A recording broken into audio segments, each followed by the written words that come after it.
구원받기 전에 이제 생애는 지나간 거고, 이제 구원받은 그날부터 신앙생활은 이제 진짜인데, 구원받은 이후에 완전한 자, 이 구원받은 사람의 날들을 아신다. 하루하루 날들을 주님이 아신다.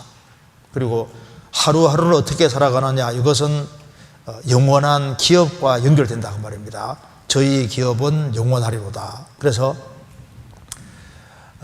구원받고 난 다음에 구원받은 사람의 이 하루하루는 너무너무 귀한 거예요. 그래서 이 불신자의 일생보다 구원받은 사람 하루가 더 큰 가치가 있는 겁니다. 베드로후서 3장에 죽게는 하루가 천년 같고 천년이 하루 같다는 말씀이 있는데, 천년이 하루 같다는 것은 영원하신 하나님 보실 때 천년은 너무 짧은 수간에 불과하다는 겁니다. 또한 죄인을 기다리는 그 마음은 너무 지루한 거니까 하루가 천년 같아. 또 한 가지는 이게 하루가 천년같이 귀할 수 있습니다. 그러니까 구원받은 사람의 하루하루는 너무너무 귀한 거예요. 그리고 우리가 하루를 어떻게 살아가느냐 하는 것이 우리의 그 영원한 축복과 연결이 되어 있는 겁니다. 신명기 33장 찾겠습니다. 신명기 33장 25절.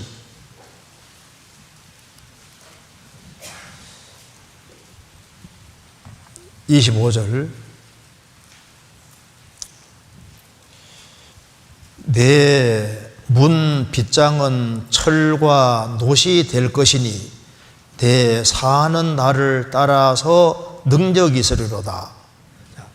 문 빗장이, 문 거는 이 빗장이 철과 노시니까 아주 견고하다 그 말입니다. 그래서 신앙생활을 바르게 하면 하나님께서 문 빗장을 철과 노시 되게 할 것이니까 적이 아무리 공격해도 문을 부수기가 어려운 거예요. 마귀가 공격을 해서 문을 부수려고 하는데 문 빗장은 철과 노시 될 것이다. 아주 견고한 인생이 될 것이고, 내 사는 날도 복수입니다.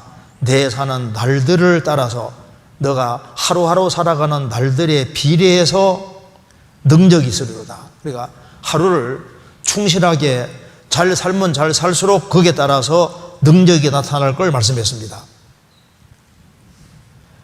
그래서 유리가 많이 쌓여 있는 거 하고 다이아몬드, 조그만 다이아몬드 있으면 다이아몬드 하나가 더 중요하잖아요.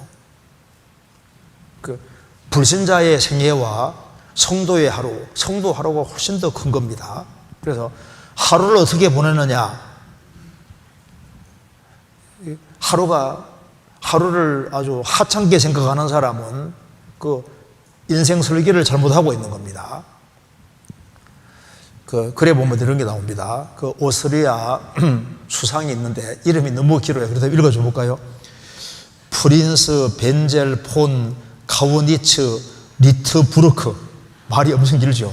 이 사람이 이제 지구상의 어떤 사람보다 의상에 신경을 많이 쓴 사람인데, 그는 57년 동안 하루에 30번씩 옷을 갈아입었다고 합니다. 하루에 30번씩. 여자도 안 하는데, 여자 중에도 옷을 하루에 30번씩, 평균 30번씩 갈아입는 사람 없잖아요. 그런데 이분은 수상인데 대단해요. 주님 앞에 섰을 때 너 뭐 하다 왔냐? 나 옷 갈아입다 왔습니다. 이러면 안 돼요. 그러니까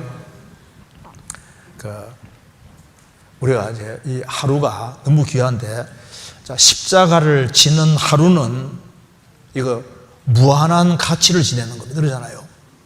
그러니까 하루를 충실하게 살았다. 그럼 그 하루는 이게 영원한 기업인 겁니다. 그러잖아요. 요한복음 1장 보면은 그 안드레가 예수님과 하루 지냈는데 그 하루 때문에 그 안드레 인생이 확 바뀝니다. 주님과 함께 하루, 이게 얼마나 큰 겁니까? 우리가 신앙생활 하루를 충실히 하면은 이 하루가 무한한 가치를 지닐 수 있는 거예요. 그래서 하루를 어떻게 지내느냐. 우리가 이제 눈만 뜨면 매일 하루가 배달되잖아요. 그렇죠? 이제 택배가 이제 물건 날아오는 것처럼 하루가 이제 눈만 뜨면 하루가 딱 이렇게 배달됩니다. 근데 그 하루를 어떻게 지내냐 그 말입니다. 시편 84편 찾겠습니다.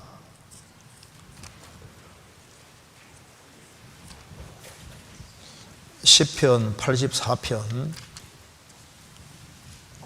10절.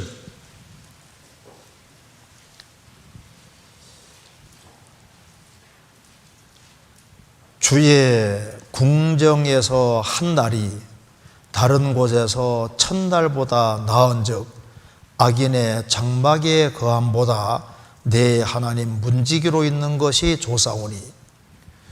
주의 궁정, 주의 뜰에서 한 날이 다른 곳에서 천날보다 낫다. 그렇죠.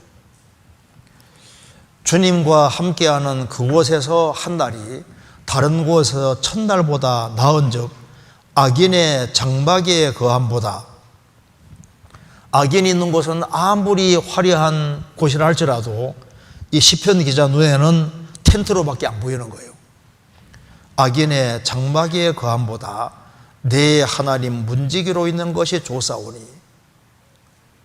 그래서 주께서 완전한 자의 날을 아신다. 그 하루하루를 아신다는 겁니다. 그래서 이 하루가 특별히 가치 있는 날들이 있습니다.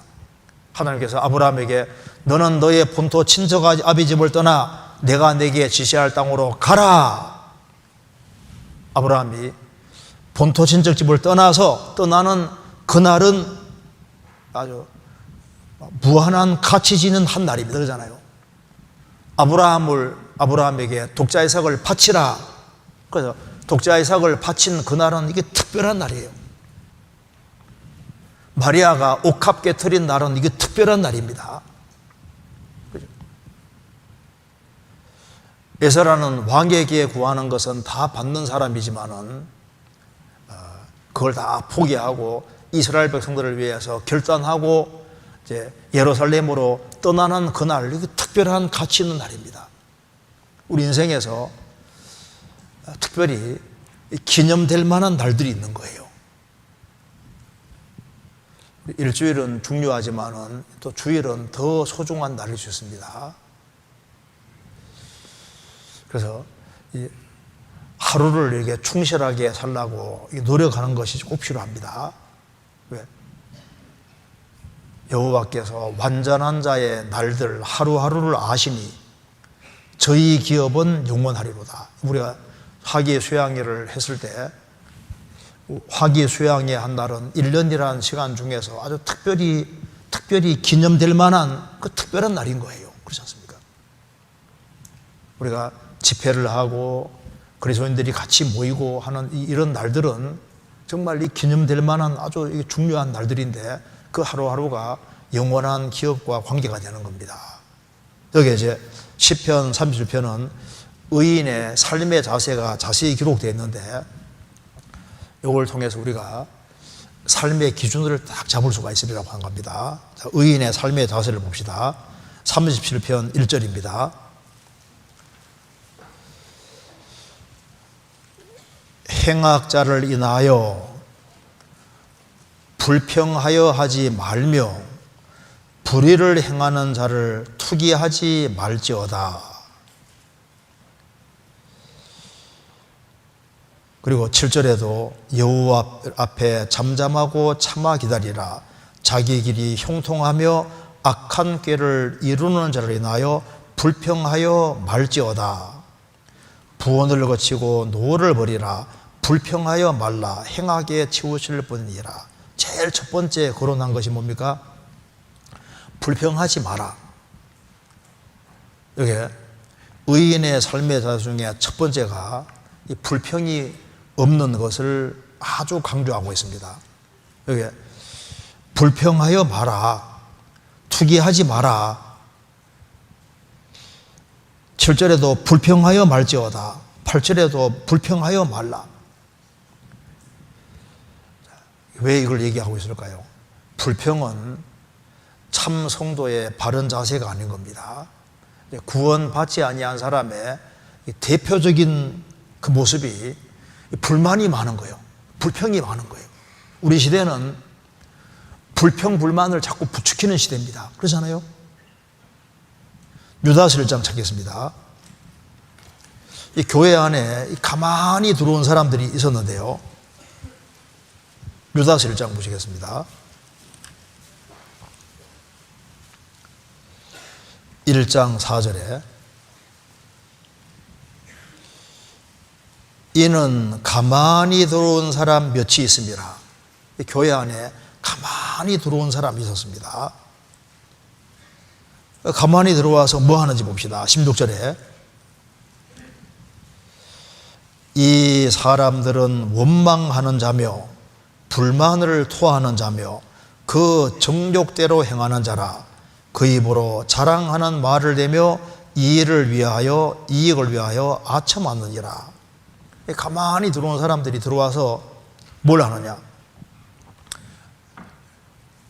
원망하는 자며 불만을 토하는 자며 그 정욕대로 행하는 자라. 그 입으로는 자랑하는 말을 내며 이익을 위해 아첨하느니라. 그러니까 속에 성령이 없는 거예요. 성령이. 19절에 이 사람들은 당을 짓는 자며 육에 속한 자며 성령은 없는 자니라. 그러니까 속에 성령이 들어와 있지 않고 구원을 안 받았어요. 안 받았기 때문에 초대교회 당시에 유다서 받는 사람 속에 가만히 들어온 사람이 있어서 성령을 안 받았으니까 이제 마음속에 불평불만이 많은 겁니다. 원망하고 불만을 토하고 투덜대고. 이제 그래서 여기에 첫 번째 말한 것이 너가 정말 구원받았냐? 너가 정말 의인이냐? 성도가 맞냐? 성도가 맞으면은 불평하여 말라. 그래서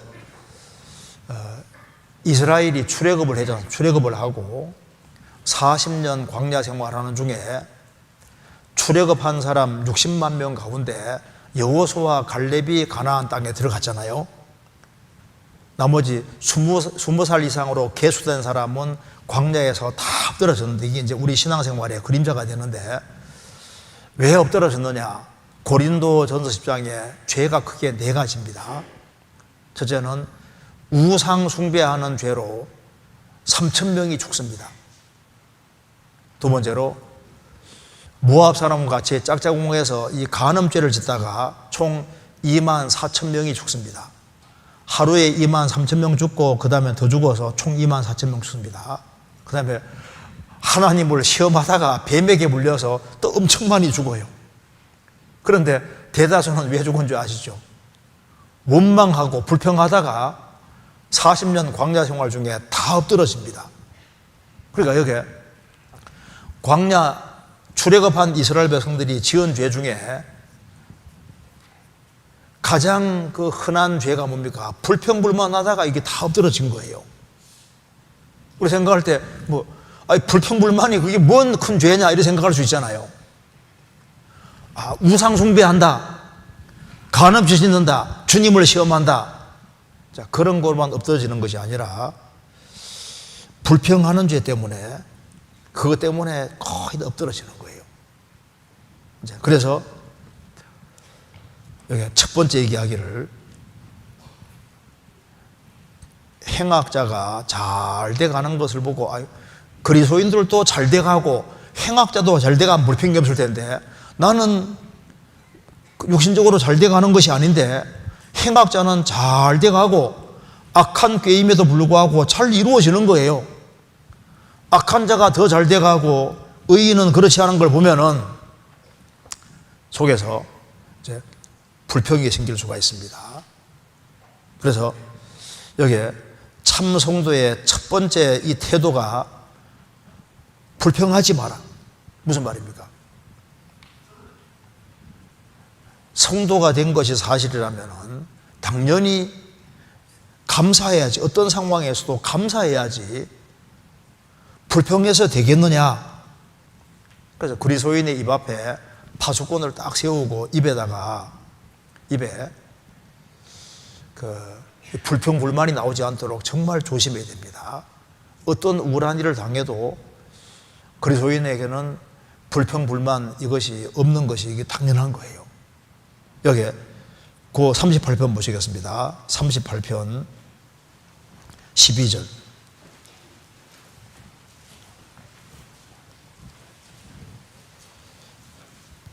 내 생명을 찾는 자가 울무를 놓고 나를 해하려는 자가 괴악한 일을 말하여 종기를 토록 괴계를 도모하오나 나는 기먹은 자같이 듣지 아니하고 벙어리같이 입을 열지 아니하오니 나는 듣지 못하는 자 같아서 입에는 변박함이 없나이다. 여호와여 내가 주를 바라사오니 내 주 하나님이 내게 응답하시리이다. 내 생명을 찾는 자가 울무를 놓고 나를 잡으려고 하는 겁니다. 나를 해치려는 자가 괴악한 일을 말하여 종일토록 괴계를 도모한다. 그 안 좋은 계획을 세우고 넘어뜨리려 하는데 나는 기먹은 자같이 듣지 아니하고 벙어리같이 입을 열지 아니한다. 나는 듣지 못하는 자 같아서 입에는 변박함이 없나이다. 왜 그랬을까요? 주님이 아시니까.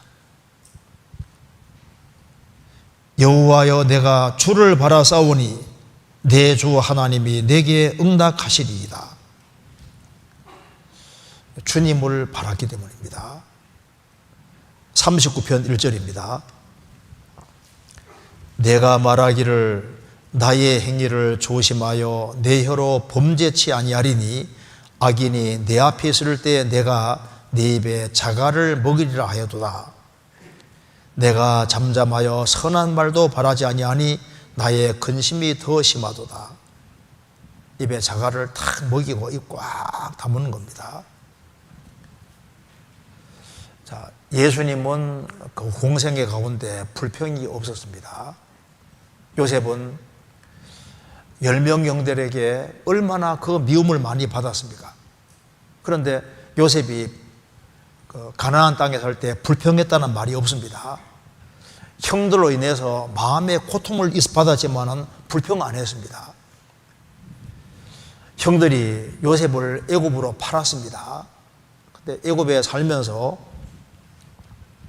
고생했지만은 형들에 대한 불평이 없었습니다. 자, 보디발 아내 때문에 억울한 누명 쏘고 감옥 가게 됐지만 거기에서도 불평하지 않았습니다. 자, 모든 판단을 다 주님께 맡겼습니다. 왜 그랬을까요? 하나님을 믿었으니까.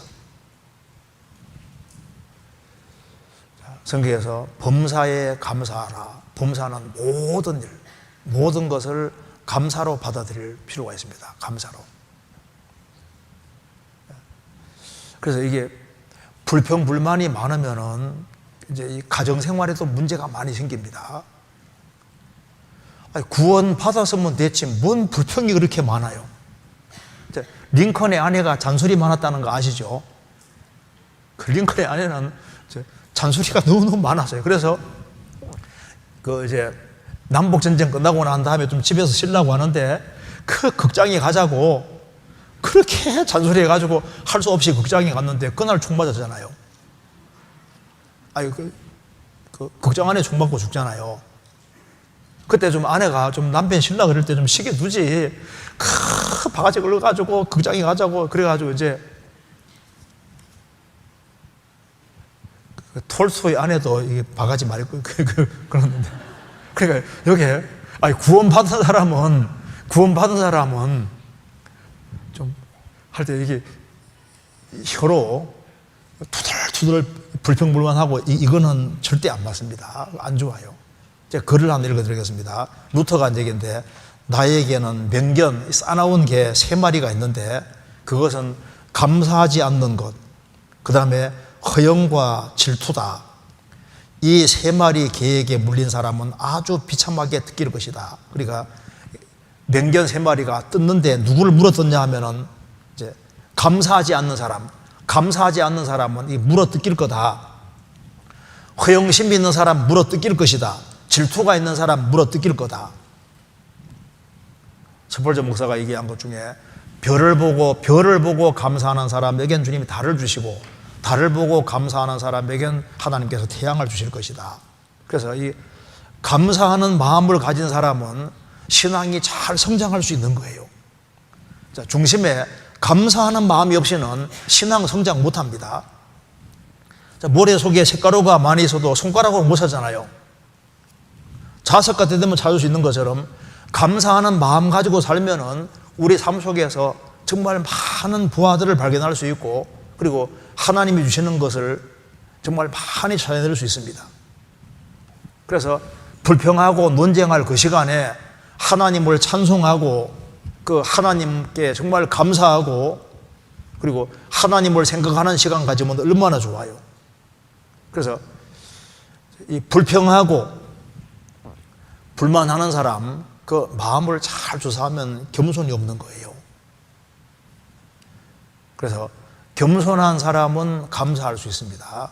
겸손한 사람은 불평할 것이 없는 거예요. 이스라엘이 하나님을 원망하고 하나님을 시험할 때 뱀이 물은 것처럼요, 이제 불평불만이 많아지면은 그 마귀 타켓이 되고 마귀가 공격하기가 쉬워지는 겁니다. 그리고 지금 우리 시대는 자꾸 불평불만을 자꾸 부추기는 시대입니다. 그렇게 많은 것을 가지고 있으면서도 그렇게 불평불만이 많아요.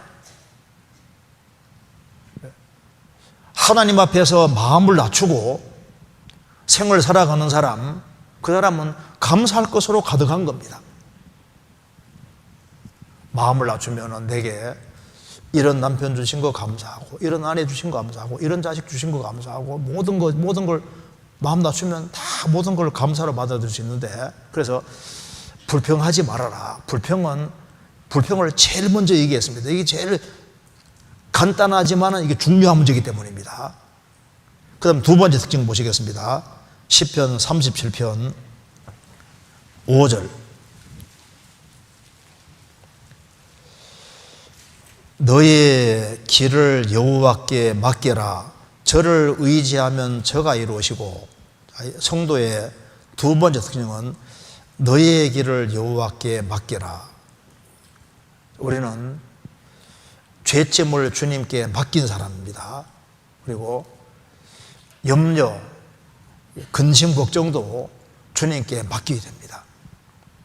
그리고 잠언 16장 3절에 말한 대로 너의 행사를 여호와께 맡겨라. 그리하면 너의 경영하는 것이 이루리라. 너의 행사를 맡겨라 말은 뭐 사업을 하든지 너 행하는 일들을 여호와께 맡겨라. 그리하면 너의 경영하는 것이 이루리라. 그 사업을 하는 사람도 여호와께 맡기라는 것은 주님 중심으로 해야 될 것을 말씀하는 겁니다. 여기 그리고 너의 길을 여호와께 맡기라. 길이라는 것은 우리의 장래를 장래. 우리는 미래를 모르니까 미래도 다 여호와께 맡기라. 특별히 염려 보따리 이런 거 이거 맡겨야 됩니다. 염려해서 안 될 건 주님께 다 맡겨야 되는 거예요. 그 뒤에 시편 55편입니다.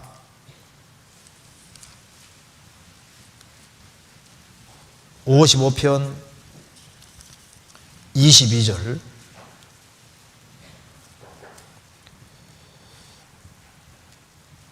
내 짐을 여호와께 맡겨버리라.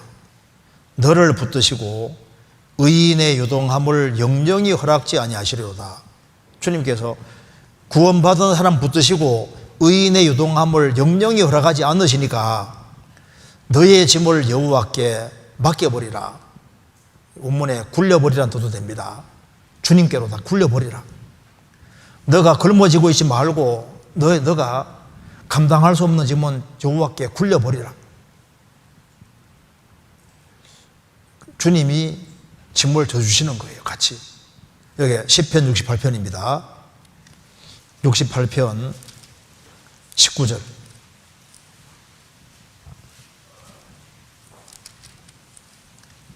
같이 읽겠습니다. 날마다 우리 짐을 지시는 주 곧 우리의 구원이신 하나님을 찬송할지로다. 주님은 날마다 달마다가 아닙니다. 달마다가 아니라 날마다 우리 짐을 지시는 주, 곧 우리의 구원이신 하나님을 찬송할지로다. 그러니까 날마다 주님이 짐을 지십니다. 그런데 여기 시편 37편에 너의 길을 여호와께 맡겨라. 근데 이게 누가 잘 맡길까요? 어른들은 잘 못 맡겨요.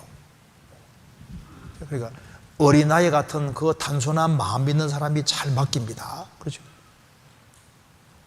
구원도 이 애들 같은 사람이 주님께 딱 맡기고 구원받기가 쉬운데, 그래서 이제 자기 머리가 커지는 사람은 자기 수단 방법대로 하려고 합니다. 그런데 내 머리가 아무리 커도 하나님과는 비교할 수 없잖아요. 자기 수단 방법 믿지 말고 단순하게, 그 단순한 사람이 잘 맡길 수 있습니다. 너의 길을 맡기란 말은 장래를, 너의 미래는 너가 모르잖아. 모르니까 장래를 주님께 탁 맡겨라. 그래서 전능하신 주님에게 맡기는 것이 가장 현명한 겁니다. 내가 뭔가 좋은 도를 가지고 있다면 이걸 누구에게 맡겨야지 제일 걸작으로 만들까요? 조각 제일 잘하는 사람이 맡겨야 되는 거예요. 그렇죠? 우리 인생을 누구에게 맡기는 게 제일 좋을까요? 주님 손에 맡기는 것이 제일 좋은 겁니다. 한 소년이 버릇 5개 물고기 2마리를 예수님 손에 맡기니까 예수님이 그걸 가지고 와서 5,000명을 먹이시잖아요. 주님께 인생을 맡기면은 주님이 인생을 만들어가는 거예요. 근데 우리 시대는 창꾀들이 많아졌습니다. 자기 수단 방법이 많아졌기 때문에 자기 수단 방법대로 하려고 그러지 주님께 이게 맡기는 걸 잘 못해요. 우리는 죄짐을 주님께 맡겼고, 그리고 너희 염려를 다 주께 맡겨버리라. 염려 보따리도 주님께 맡기고, 염려해서 되는 건 염려해야 되는, 염려해서 안 될 것은 염려하지 말라고 했습니다. 내 힘으로 안 되는 것은 염려할 게 없어요. 다 염려를 맡겨야 되는 거예요. 그리고 우리의 행사도 맡기고 우리의 장래도 주님께 딱 맡기면은 주님이 인생을 만들어 가십니다. 그래서 그리스도는 뭐냐? 자기의 장래를 주님께 딱 맡긴 사람입니다. 그리고 그 맡기고 뭐 하느냐 보시겠습니다. 37편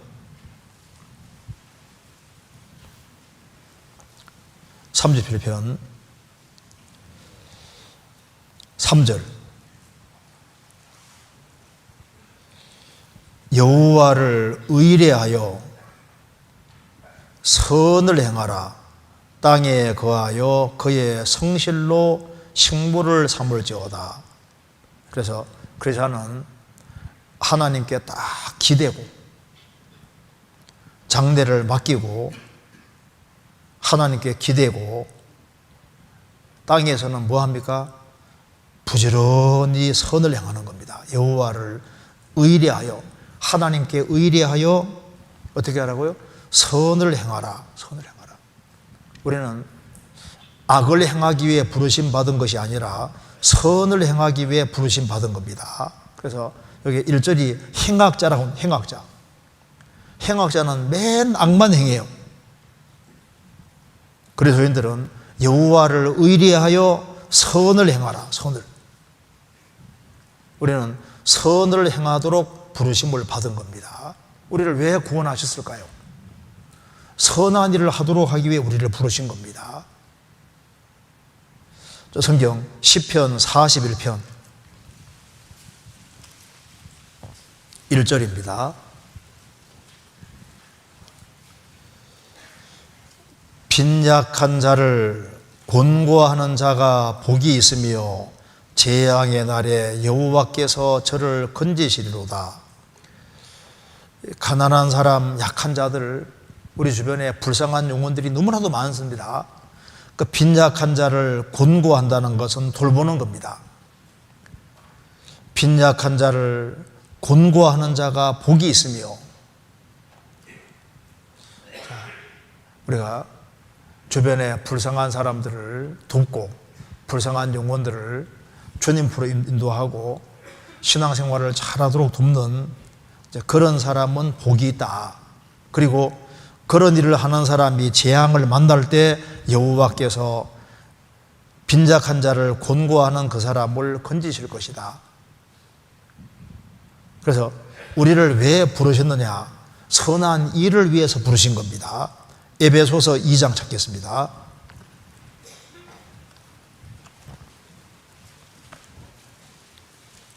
에베소서 2장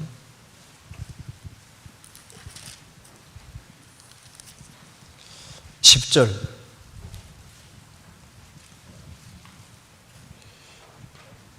우리는 그의 만드신 바라 그리스도 예수 안에서 선한 일을 위하여 지으심을 받은 자니 이 일은 하나님이 전에 예비하사 우리로 그 가운데서 행하게 하려 하심이니라. 우리는 그의 만드신 바라. 만드신 바는 헬라어로 포이에마인데 여기서 포임시가 나왔습니다. 우리는 그의 걸작이다. 그의 작품이다. 우리는 새로운 피조물이 됐습니다. 우리는 그의 만드신 바라. 우리는 그의 작품이다. 이 죄인이 구원받아서 하나님 아들 되고 천국 가는 거 이건 놀라운 작품입니다. 그리스도 예수 안에서 선한 일을 위해서 지으심 받은 자네. 우리가 새로운 피조물이 된 이유는 왜 우리를 새로운 피조물 만들어 주셨을까요? 여호와를 의뢰하여 선을 행하라. 선한 일을 행하기 위해서 우리를 지으신 겁니다. 그리고 선한 일을 행할 뿐 아니라 선한 일에 열심하도록 하기 위해서입니다. 디도서 2장입니다.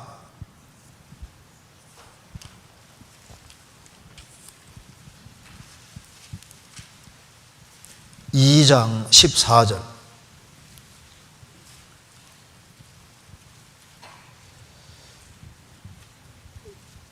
그가 우리를 대신하여 자신을 주심은 모든 불법의 소리를 구속하시고 우리를 깨끗하게 하사 선한 일에 열심하는 친백성이 되게 하려 하심이니라. 예수님이 우리를 대신해서 자신을 십자가에 내어주셨습니다. 그리고 우리를 모든 불법에서 우리를 구속하시고 우리를 깨끗하게 하사 선한 일을 하는 것이 아니라 선한 일에 열심하는 친백성이 되게 하심이니라. 우리가 선한 일을 하되 열심히 하는, 선한 일에 열심히 하는, 그래서 우리가 선한 일을 위해서 매번 준비를 하는 겁니다. 그 옛날에 그 사도 요한에게 그 배운 사람들 중에 한 사람, 이그나티오스라는 사람은 그 주님을 위해서 언젠가는 나는 순교할 거다.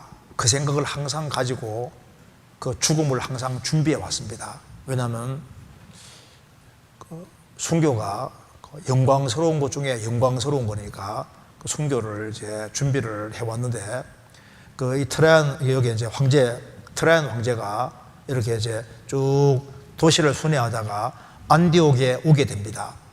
그 안디옥에서 이제 이그나티오스가 목회를 하고 있었는데 그 안디옥에 들렀기 때문에 그 이그나티오스의 명성을 듣고 있었던 그 황제가 이제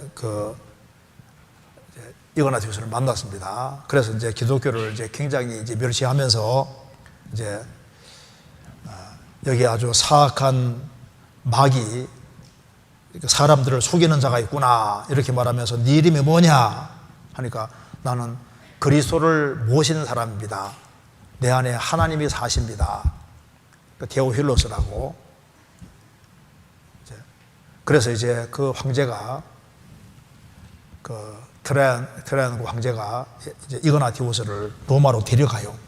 데려가서 모든 사람들이 보는 앞에 약 4만 5천 명 정도가 모인 그 자리에서 결국은 맹수에게 던져서 이렇게 죽게 합니다. 그런데 그 이그나티오스는 그 주님을 위해서 그렇게 순교하기를 그렇게 자기가 소원하고 그리고 그걸 위해서 끊임없이 준비를 했습니다. 그래서 죽는 것을 준비하고 주님에서 영광스럽게 죽기를 준비하는 사람도 있습니다. 우리가 선한 일을 위해서 미리미리 준비하는 사람도 있어요. 실제로 기드온은 예수님이 나타나셨을 때 큰 용사여, 큰 용사라고 했습니다. 그는 몰래 타작하고 있었는데요, 큰 용사여라 했습니다. 왜 그랬을까요? 기드온은 자기 형제들이 세바와 살문나에게 죽는 걸 봤거든요, 어릴 때. 그래서 세바와 살문나 그 미디안을 무찌르기 위해서 미리미리 계속 끊임없이 준비했습니다. 언젠가는 주님이 나를 부르실 거다. 그래서 엄청 훈련을 하고 준비했기 때문에 주님께서 큰 용사야라고 말씀하셨고, 그 사람 들어서 미디안 대군을 무찌르잖아요. 자, 우리가 평상시에도 미리미리 준비하고 있으면 주님이 준비된 사람을 통해서 선한 일을 사용하는 겁니다. 다윗은 솔로몬 성전을 짓기 위해서 미리미리 모든 걸 다 준비했습니다. 그 선한 일을 위해서 미리미리 준비하는 사람이 있어요. 그래서 준비하고 있는 사람은 자기도 모르게 선한 일에 쓰임을 받게 되는 겁니다. 디모데후서 2장입니다. 디모데후서 2장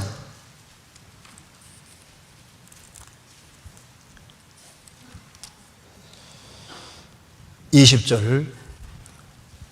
큰 집에는 금과 은의 그릇이 있을 뿐 아니요 나무와 질그릇도 있어 귀 쓰는 것도 있고 천이 쓰는 것도 있나니, 그러므로 누구든지 이런 것 자기를 깨끗하게 하면 귀 쓰는 그릇이 되어 거룩하고 주인의 쓰심이 합당하며 모든 선한 일에 예비함이 되리라. 자신을 구별시키고 준비하고 있으면은 자연스럽게 선한 일에 예비함이 되고 주님이 준비된 사람을 선한 일에 사용하시는 거예요. 우리가 선한 일을 하지만은 준비를 철저하게 잘하고 있으면 자연스럽게 선한 일에 주님께 쓰이는 겁니다. 그래서 여호와를 의뢰하여 선을 행하라. 하나님께 기대고 살아가면은, 그리고 주님이 또 특별하게 선한 일에 그 사람을 준비시키고, 그리고 그런 사람을 또 사용하시는 거예요. 시편 다시 보시겠습니다.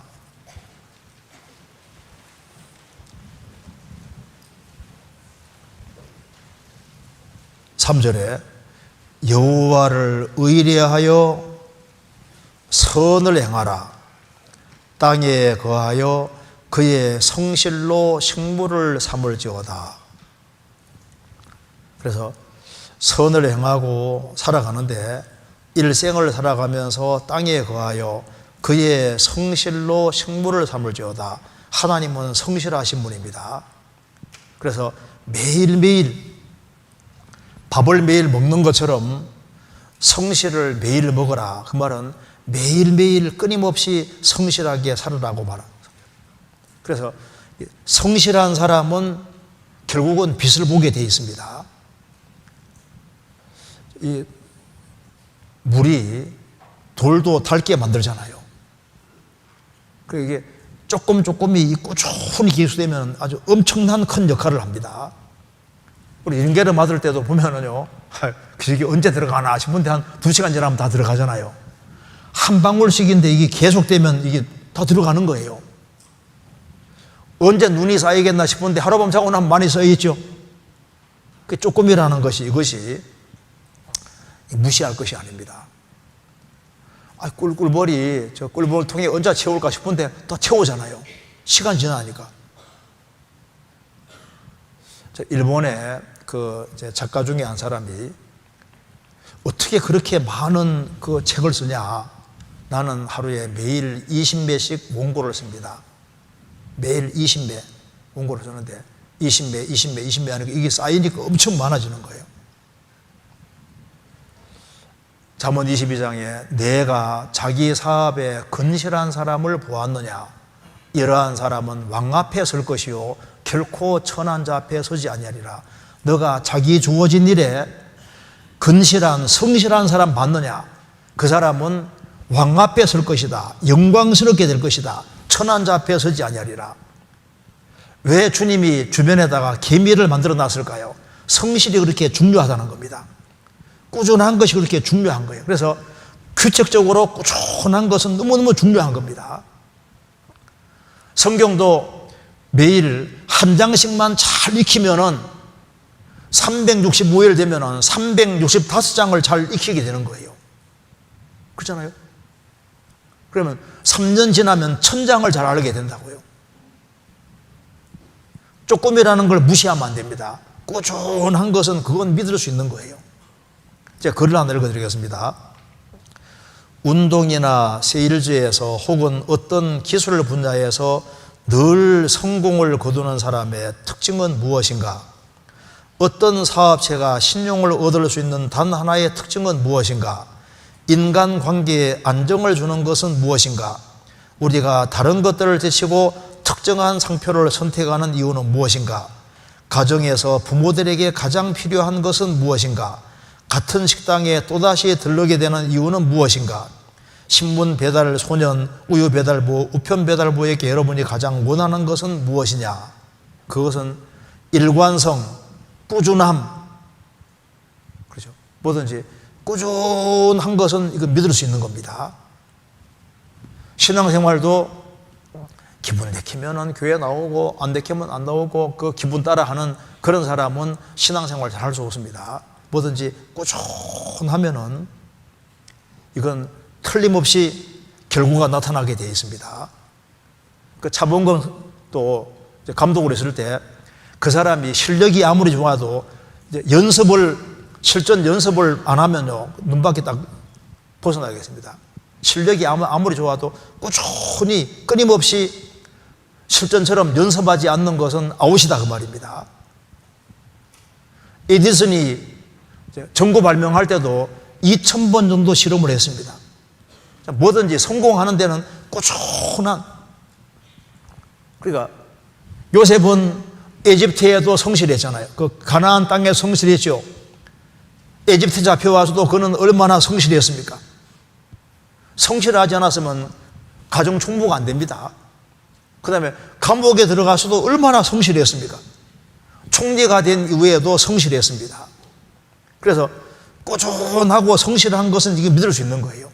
그래서 그의 성실로 식물을 삼을지어다. 그래서 매일매일 성실하게 살아가는 그 사람이 신앙생활도 잘해요. 그 다음에 여기에 시편 37편 7절입니다.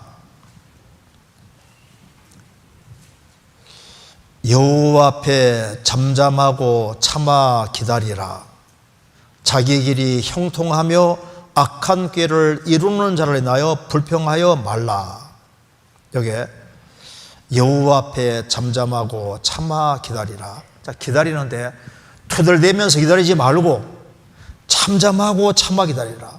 그래서 여기에 기다리는 것이 참 성도의 아주 중요한 특징입니다.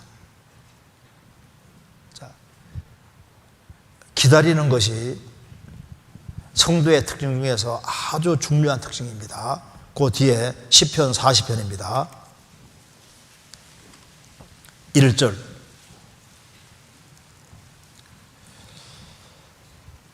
내가 여호와를 기다리고 기다렸더니 귀를 기울이사 나의 부르짖음을 들으시도다.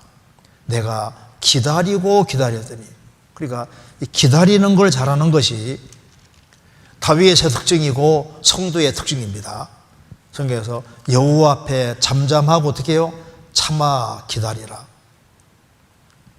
다윗도 형들이 전쟁터에 가니까 본인도 한번 물맷돌을 던져가지고 이렇게 딱 사자도 잡고 이렇게 했으니까 사자도 이렇게 공격하고 했잖아요. 그러니까 자기도 전쟁터에 나가고 싶었을 겁니다. 근데 주님께서 계속 막고 계시잖아요. 나중에 딱 그 기회가 왔습니다. 우리가 훈련하고 준비하고 기다리면 주님이 때가 되면은 딱 사용하는데 기다리는 거 잘하는 중에 마귀도 잘 기다립니다. 아시죠? 마귀는 사람의 일생을 보기 때문에 뭐요? 그 솔로몬이 얼마나 지혜로운 사람입니까? 그런데 늙을 때까지 기다렸습니다. 아내들을 많이 취하고 하니까 두고 보자. 계속 나이 늙을 때 왕비들이 그 마음을 딱 돌이켜서 다른 신들을 섬기게 했습니다. 마귀도 기다리는 거예요. 마귀는 기다리는 거 잘합니다. 마귀는 서두르지 아니하고 일단 넘어뜨리면 되는 거니까. 구원을 받은 사람도 일생 가운데 신앙생활을 넘어뜨리기 위해서 마귀는 장기간의 계획을 세우고 기다리면서 끊임없이 틈을 엿보면서 내 신앙생활을 망치게 하려고 하는 거예요. 이 그리스도인들이 가지고 있어야 될 특징 중에 하나가 이거 기다리는 거 잘해야 됩니다.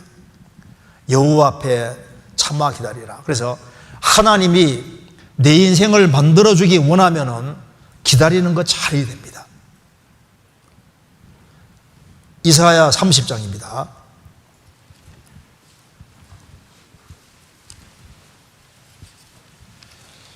30장 18절.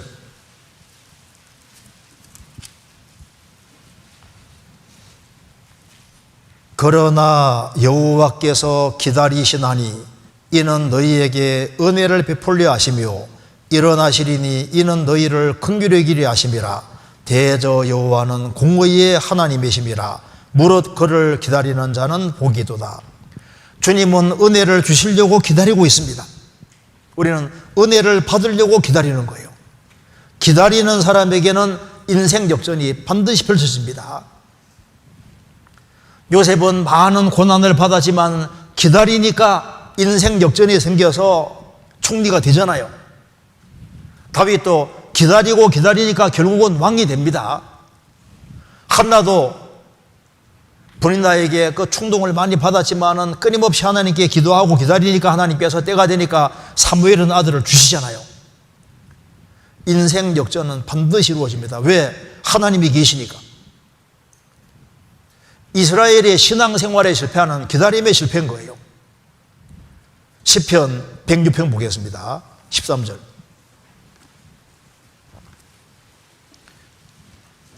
시편 106편 13절. 106편 13절입니다. 저희가 미구의 그 행사를 잊어버리며 그 가르침을 기다리지 아니하고. 이스라엘 백성들은 하나님 역사를 보고 자꾸 잊어먹어요. 이게 망각이 이게 문제입니다. 또 한 가지는 기다리지 아니하고. 기다렸으면 주님이 만나 내려주시오, 주시오, 물 내려주시오, 필요한 거 다 주시는데 기다리면 되는데 다 못 기다려서 모든 문제가 생겼습니다. 다윗의 아내 미갈은 다윗이 사울에게 종교 도모 다닐 때 기다려야 되는데요. 그만 그 기다리지 못하고 발디엘 딴 남자에게 시집가 버리잖아요. 나중에 왕이 돼 돌아왔을 때는 영광스럽게 못했습니다. 농부가 씨를 뿌립니다. 가을까지 기다리잖아요. 논농사 지을 때는 한 100번 정도 간다고 합니다. 논농사가 힘든 거예요. 그런데 시간 쫙 지나면 좋은 결실이 있습니다.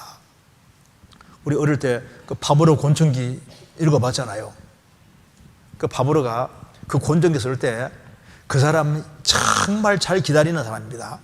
한 자세로 딱 기다리는 속에서 그게 다 만들어지는 거예요. 인내를 잘하는 사람, 이 사람은 축복을 받도록 되어 있습니다. 그래서 우리가 구역 모임, 조모임, 무슨 모임 할 때 지루하면요, 야, 잘 됐다 이렇게 생각해야지. 이거 언제 끝나나 생각하지 말고 좀 기다려. 기다리는 거 잘하는 사람은 그 사람은 신앙의 기본을 배우는 사람이 되는 겁니다. 또 한 가지는 시편 37편 보겠습니다. 16절.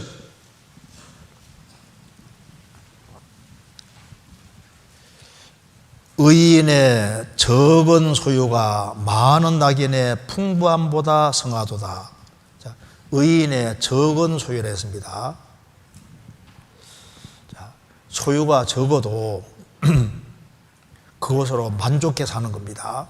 잠언 16장 8절에도 적은 소득이 의를 겸하면 많은 소득이 불의를 겸하는 것보다 나으니라. 소득이 많아도 신앙생활 못할 바에는 소득이 적어도 신앙생활 잘하는 것이 낫다 그 말입니다. 의인의 적은 소유가 많은 낙인의 풍부함보다 성하도다 그러시오. 소득이 적어도 하나님 섬기고 신앙생활 잘할 수 있으면 그게 축복인 겁니다. 그리고 소득이 적어도 자꾸 나눠줍니다. 21절 악인은 꾸고 갚지 아니하나 의인은 은혜를 베풀고 주는도다. 악인은 꾸고 갚지 않지만 의인은 은혜를 베풀고 주는도다. 소유가 적어도 자꾸 주니까 주님이 자꾸 채워주시는 거예요. 26절 저는 종리를 토록 은혜를 베풀고 꾸어주니 그 자손이 복을 받는도다. 그래서 소유가 적어도 나눠주는 삶을 살아가는 사람은 주님이 자꾸 윤택하게 만들어 주십니다. 웅커 잡으면은 과도에 아끼면은 더 줄어들 수 있지만은 베풀어 주는 사람은 주님이 계시기 때문에 더 신앙생활 잘하게 도와주시는 거예요. 잠언 11장 보겠습니다. 잠언 11장 24절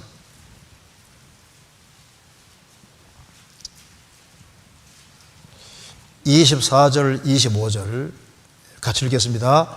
흩어 구제하여도 더욱 부하게 되는 일이 있나니 과도히 아껴도 가난하게 될 뿐이니라. 구제를 좋아하는 자는 풍족하여질 것이요 남을 윤택하게 하는 자는 윤택하여지리라. 흩어 구제하여도 더욱 부하게 되는 일이 있다. 왜? 주님이 배후에 계시니까. 과도히 아껴도 가난하게 될 뿐이니라. 너무 아끼면 주님 다 뺏어갈 수도 있잖아요. 구제를 좋아하는 자는 풍족하여질 것이요 남을 윤택하게 하는 자는 윤택하여지리라. 주님이 더 주시는 겁니다. 그래서 이제 이런 의인이 바른 삶을 살 때 주어지는 축복을 간단하게 보시겠습니다. 어떤 축복이 주어지는지 봅시다. 첫째, 시편 37편 33절. 이게 얼마나 중요한 말입니까? 33절. 여호와는 저를 의인을 그 손에 버려두지 아니하시고, 자, 중요합니다. 재판할 때도 뭐예요? 정죄치 아니하시리로다. 자, 우리가 결국은 죽음을 건너가야 되는데, 자, 이 의인은 뭐가 없습니까? 정죄치 아니하시리로다. 의인은 정죄와 심판이 없습니다. 예수님이 대신 심판을 받았기 때문에 심판은 내게 영원히 넘어갔습니다. 우리가 언제 죽음 건너가더라도 지옥 가는 심판을 받지 않고 정죄 안 받는다는 게 얼마나 큰 축복입니까? 그 앞에 시편 34편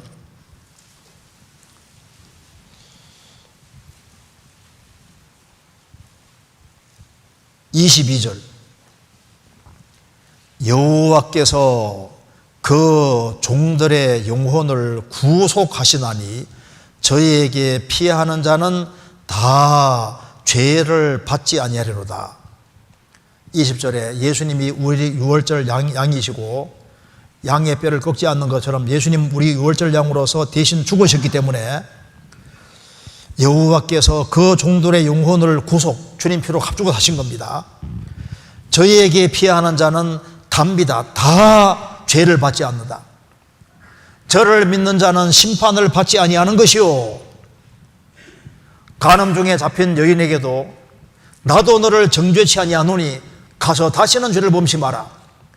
너의 죄는 내가 짊어질 테니까 너 대신 죽을 테니까 너는 죄 안 지으려고 노력해야 된다. 다시 범치 말아라. 정죄 안 할 테니까 바르게 살아라고 하셨습니다. 그래서 의인에게 주어지는 축복 중에 정말 중요한 축복은 재판할 때 정죄를 받지 않는다. 이것이 이제 의인에게 주어지는 가장 첫 번째 축복이라 할 수 있습니다. 이게 제일 중요한 축복이잖아요. 그 다음에 37편 4절입니다. 시편 37편 4절. 의인에게 주시는 또 한 가지 보상은 4절에 또 여호와를 기뻐하라 저가 내 마음의 소원을 이루어 주시리로다. 주님이 마음의 소원을 이루어 주십니다. 하나님은 하늘에서 소원이라는 걸 쫙 내려주는데 그 소원을 받아들이는 사람이 있는가 하면 받아들이지 않는 사람이 있는데 시편 21편에도 다윗은 말하기를 그 마음의 소원을 주셨다고 했습니다. 하나님은 소원을 내려주시고 계시거든요. 그 소원을 받아들이는 사람, 그 사람은 이제 바른 소원을 소원할 수 있는 겁니다. 그래서 구원받은 사람은 정말 그 마음의 소원이라는 것이 있습니다. 그 세상 사람들이 소원하는 거하고 구원받은 사람 소원하는 거 다르잖아요. 제가 이거 읽어드릴까요? 어느 날 한 처녀가 길에서 요술 램프를 주었대요. 그래서 혹시나 하고 문질러 보니까 램프에 요정이 나온 거예요. 자, 소원 하나는 꼭 들어주겠다. 하나만 얘기하라 그러니까 여자가 돈도 가지고 싶고 남자도 사귀고 싶고 결혼도 하고 싶었습니다. 그래서 이 하나만 골라야 되니까 갑자기 희한한 아이디어가 생겼습니다. 한꺼번에 말하자고 돈, 남자, 여자, 결혼. 그래서 돈 남자하고 결혼했대요. 돈 남자 결혼. 구원받은 사람은 소원이라는 게 있는데 이게 마음의 소원을 이루어 주시로다. 구원받으면 주님이 마음의 소원을 두고 행하게 하시는데 우리에게 새로운 종류의 소원이 생겼습니다. 우리의 소원이 뭘까요? 가족 구원이 정말 간절한 소원인데요.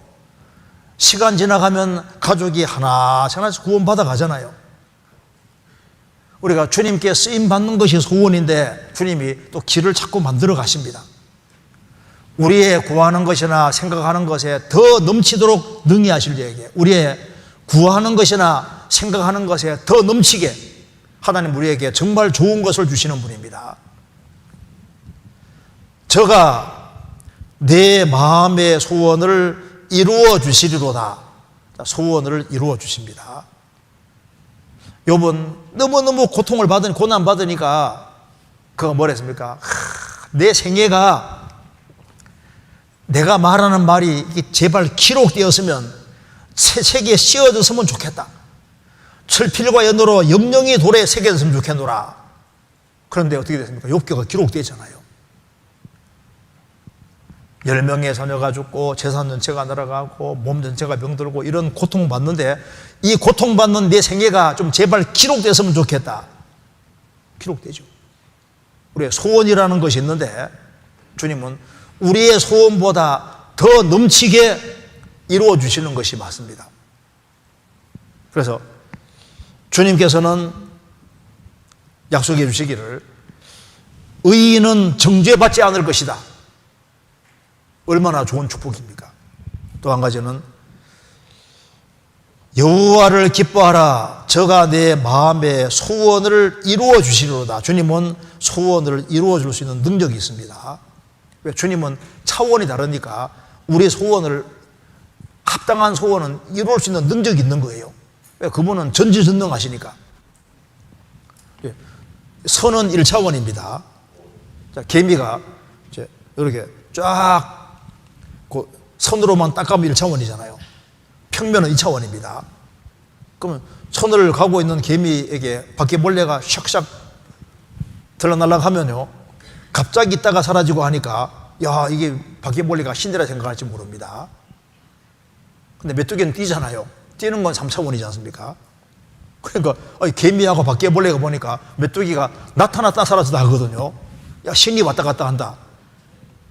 3차원이잖아요. 주님은 3차원이 아니잖아요. 하나님은 전지전능하신 분입니다. 그래서 인생을 만들 수 있고 얼마든지 소원을 이루어줄 수 있는 거예요.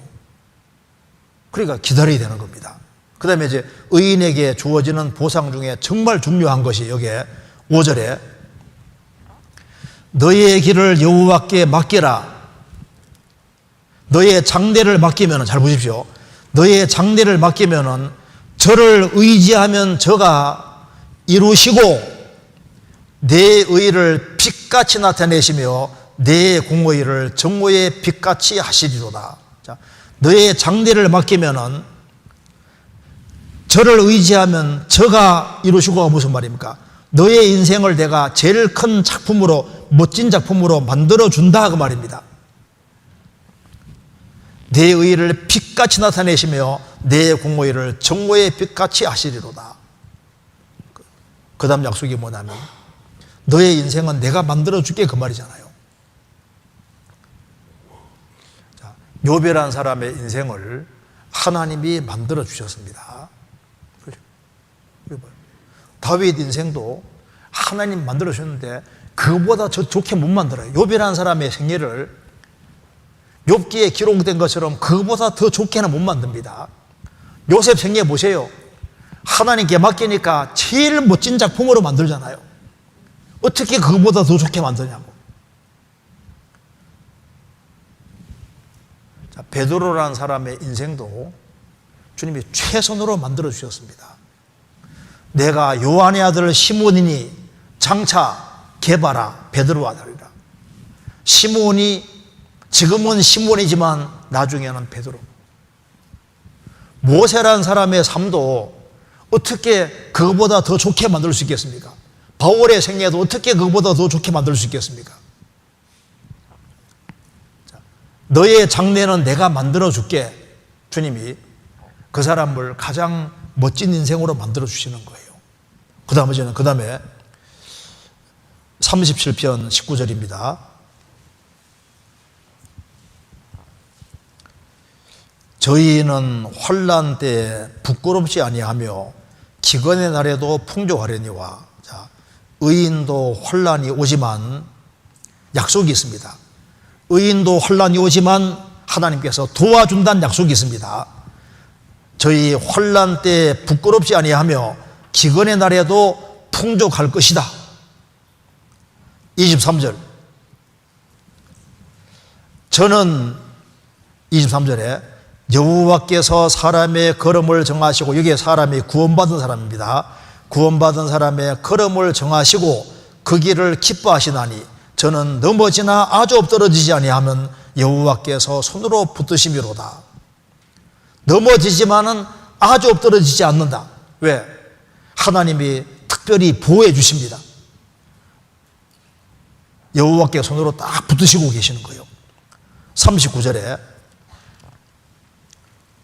의인의 구원은 여호와께 있으니 그는 환난 때 저희 산성이로다. 특별히 환난 때 특별하게 하나님이 보호해 주시는 것이 있습니다. 그리고 의인은 자손까지 복을 반드시 받습니다. 26절에 저는 종일토록 은혜를 베풀고 꾸어주니 그 자손이 복을 받는도다. 자손이 복을 받는다. 성경에서는 구원받고 신앙생활을 잘하면 자손이 복을 받는다는 말씀이 성경에 굉장히 많습니다. 잠언 14장 한번 찾아보시겠습니다.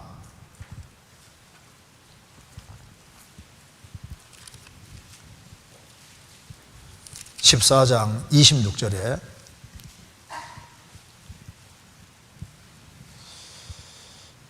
여호와를 14장 26절 여호와를 경외하는 자에게는 견고한 의뢰가 있나니 그 자녀들에게 뭐가 있습니까? 피난처가 있으리라. 11장 21절 악인은 피차 손을 잡을지라도 별을 면치 못할 것이나 의인의 자손은 구원을 얻으리라. 의인의 자손은 구원을 얻을 것이다. 잠언 20장 7절 완전히 행하는 자가 의인이라 그 후손에게 복이 있느니라. 의인은 특별히 하나님께서 자손이 복을 받도록 해놨습니다. 그 다음에 시편 37편 19절입니다. 그 다음에 우리는 여기에 기업을 얻는다는 것을 말했습니다. 9절에 대저 행악하는 자는 끊어질 것이나 여호와를 기대하는 자는 땅을 차지할 것이다. 땅을 차지한다고 말했습니다. 11절 오직 온유한 자는 땅을 차지하며 풍부한 화평으로 즐기리로다. 땅을 차지한다 그랬죠. 18절 여호와께서는 완전한 자의 날을 아시니 저희 기업은 영원하리로다. 34절 여호와를 바라고 그 도를 지키라. 그리하면 너를 들어 땅을 차지하게 하실 것이라. 악인이 끊어질 때 내가 목도하리로다. 이게 무슨 말일까요? 이게 땅을 차지한다는 말이 무슨 말입니까? 그 영원한 새하늘 새 땅 차지한다는 말인 거예요. 그래서 의인은 이 하늘과 땅이 사라지고 영원한 새하늘 새 땅에 들어가고, 새 땅에 뭐가 있느냐? 새 땅에서 기업이 기업. 새 땅에서 상상도 못하는 영원한 기업이 있습니다. 그래서 예수님이 마태복음 5장 5절에서 말씀하시기를 온유한 자는 복이 있나니 저희가 땅을 기업으로 받을 것이며, 우리가 새하늘과 새 땅을 기업으로 받고 거기에서 우리 기업의 분깃이 있는 거예요. 자, 무한한 하나님이 주시는 영원한 보상이라는 것이 있는 겁니다. 보상. 그래서 우리는 상상도 못하는 영원한 기업이 있는데, 그리스도인의 신앙 생활이 이게 영원한 천국에서 새 땅에서 영원한 기업이 있는데 그 기업이 영원할 것이다. 그래서 악인은 망하지만은 의인의 결국은 화평인 겁니다. 한 군데마다 보시겠습니다. 37절 같이 읽겠습니다. 완전한 사람을 살피고 정직한 자를 볼지어다. 화평한 자의 결국은 평안이로다. 화평한 자의 결국은 악인은 결국은 끊어지고 의인은 결국은 영원한 축복으로 딱 인생이 바뀌는 거니까 인생은 두 길 중에 한 길을 가는 거예요. 그래서 내가 의인이 됐다는 것이 너무나도 큰 축복이고, 그리고 의인으로서 생을 사는 가장 첫 번째가 제발 불평하지 마라. 인생을 내가 만들어 줄 테니까 투덜대지 말고, 악한 자가 잘 되는 걸 볼지라도 신경 쓰지 말고 하나님께 딱 기대고 하나님을 기뻐하고 매일매일 성실하게 살아가면은, 참고 기다리면 주님이 인생을 만들어 준다. 그러니까 나만 기대해. 너의 장래는 내가 책임질게. 그걸 그렇게 말해 주는 거예요.